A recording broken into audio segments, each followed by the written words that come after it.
Bonjour à tous et bienvenue dans ce flash d'information. L'ex-première dame Simone Gbagbo devrait être devant les juges de la cour d'assises vendredi. Selon le garde des Sceaux, ministre de la Justice, des Droits de l'Homme et des Libertés publiques, Mamadou Koulibaly Nyenema. Il faut souligner que la Côte d'Ivoire refuse le transfèrement de Simone Gbagbo à La Haye. La procureure de la Cour pénale internationale demande la jonction des affaires Laurent Gbagbo et Charles Blé Goudé afin de tenir un seul et unique procès contre les deux accusés.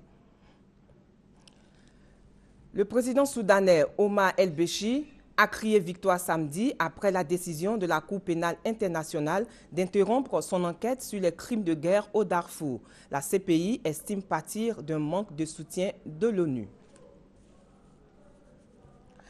Reconnu au PDCI comme un proche de Charles Konan Banny, Arthur Aloko est poursuivi pour enrichissement illicite. Ce lundi, l'ex-DG de l'Agence des télécommunications de Côte d'Ivoire, ATCI, s'est dit prêt à passer par un emprisonnement pour faire triompher son combat pour la liberté et la vraie démocratie.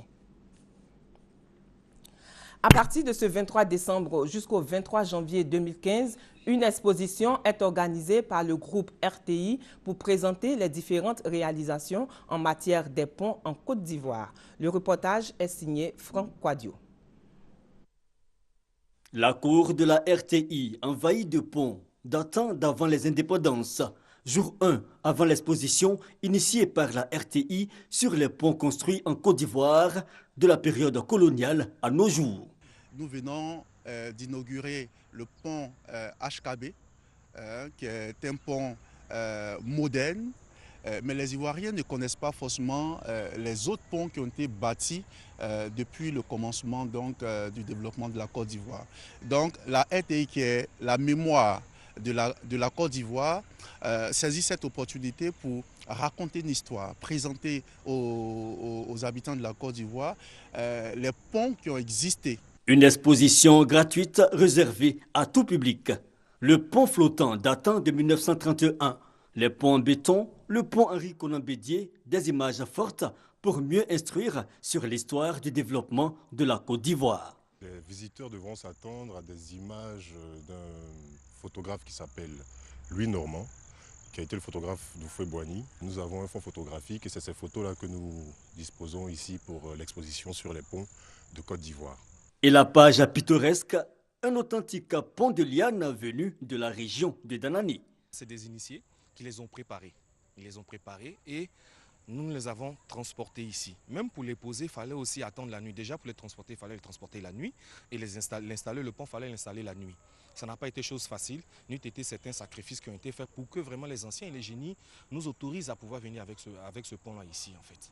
L'émergence en images, la RTI veut s'inscrire dans une dynamique didactique. L'exposition durera 1 mois, cérémonie d'ouverture prévue ce mardi 23 décembre. La police nationale entrera en possession de son premier hélicoptère ce soir dans les locaux de l'École nationale de police. L'aéronef sera remis par le ministre Ahmed Bakayoko à ses hommes.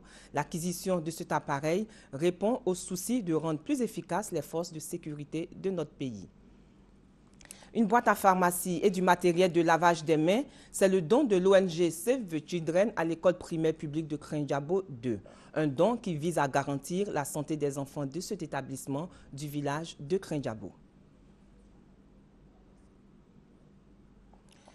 16 personnes ont été tuées lundi dans des affrontements entre forces pro-gouvernementales et milices islamistes dans les villes de Benghazi et Derma, dans l'est de la Libye. Des forces loyales au général à la retraite Khalifa Haftar et à Abdallah Al-Thani. Le Premier ministre reconnu par la communauté internationale tente de reconquérir les villes échappant au contrôle de l'État. L'ex-premier ministre tunisien Béji Caïd Essebsi a remporté la présidentielle avec 55,68% des voix devant le président sortant Monsef Marzouki. Les organisations Caritas de l'Inde, de l'Indonésie et du Sri Lanka et de la Thaïlande se sont jointes aux membres de la Confédération du monde entier, à l'Église et à d'autres chefs religieux en souvenir des victimes du tsunami survenu en 2004 en Asie. 10 ans se sont écoulés depuis le tsunami, a déclaré Babita Alik de Caritas Inde, et des milliers de personnes souffrent encore de troubles émotionnels. C'est la fin de ce flash. Vous serez en compagnie de Delphine Gla pour la suite des informations dans l'édition de 13h. Votre fidélité à nos programmes nous honore. À demain.